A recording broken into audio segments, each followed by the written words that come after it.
At the edge of our town, there's a shitty gas station that's open 24 hours a day, 7 days a week. If you were to go inside, you'd see row after row of off-brand chips, cookies, potted meats, and ramen. Expiration dates suspiciously missing from the canned goods like they were filed off years ago in some misguided attempt to control inventory turnover. A faded wet floor sign from way back is covering a crack on the foundation by the cooler that has since turned into a pothole.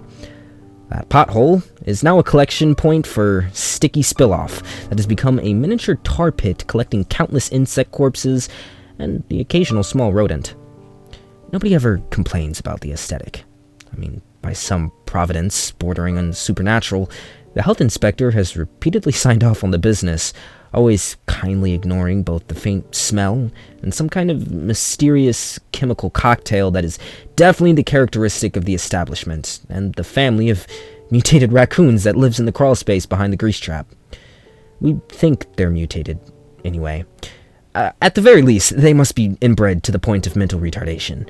The alpha, a muscular 3-foot-tall son of a bitch named Rocco, has been spotted multiple times chewing on people's tires and has been run over at least twice, but he keeps coming back. The lingering smell of a sweet combination of honeysuckle, ammonia, vomit, and who knows what else has never been positively identified, but the prevalent theory is that it's coming from the cracks in the foundation and wafting up from the underground. It's the strongest right after a rain, and pungent to the point of tear-inducing if you get too close to the storm drains, or even Rocco and his clan refuse to tread. Now, if you were to go inside, you might also see the bathroom cowboy. He exists as a sort of an urban legend. Even though he's never been officially confirmed to exist, we have several security camera recordings of a man fitting his description entering the building, heading into the bathroom, and leaving. What makes him legendary are the things that people claim to see him doing in the bathroom. The stories run the gamut from pretty weird to impossibly bizarre. Like the guy last week who went to pee but changed his mind when he saw a man dressed as a cowboy handing out balloon animals. Or the next day when another customer stepped into the bathroom to see a man wearing nothing but a cowboy hat, boxers, and boots, with spurs of course, sitting at an old-fashioned stone sharpening wheel, literally grinding an axe. When he walked into the bathroom, the cowboy stopped what he was doing, looked up at him with a smile and the tip of the old hat, and said, "Come on, man. Come on with it." And by the time he could find an employee to follow him back to the bathroom, the cowboy had vanished, bench grinder and all. The cowboy that may or may not haunt the gas station bathroom appears to follow a code of rules. He only appears when you're alone. He never hurts anyone, and he's always polite. The prevalent opinion about him is that, honestly, he doesn't seem that bad. I mean, especially when comparing him to some of the other things that going on in this place. If you were to go inside, you might instantly get a toothache. It's a strangely common phenomenon that nobody really understands. It should go away on its own after a couple of hours. If you do go inside, you will almost definitely see me sitting behind the counter because I'm the only full-time employee, and I am almost always here.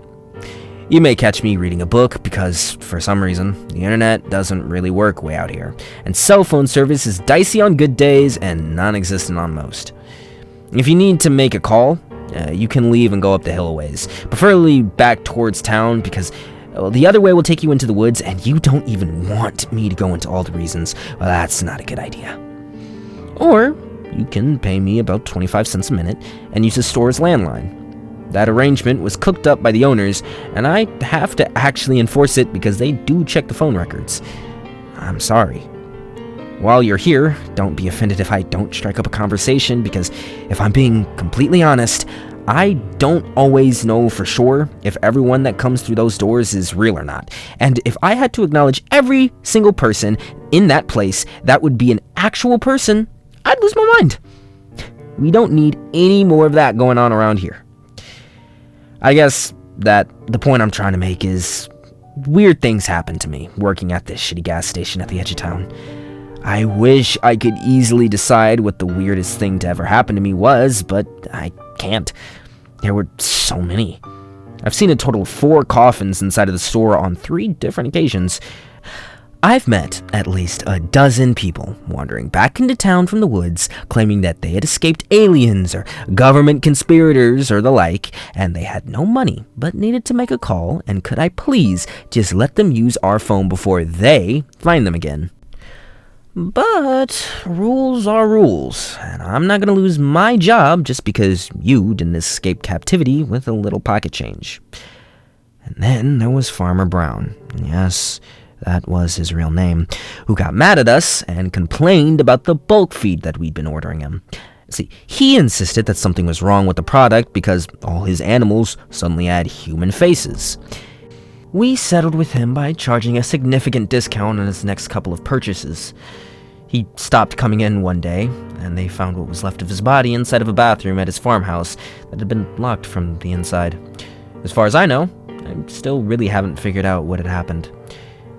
Anyway, I guess I could probably tell you a story or two, but first, I need to get ready for work.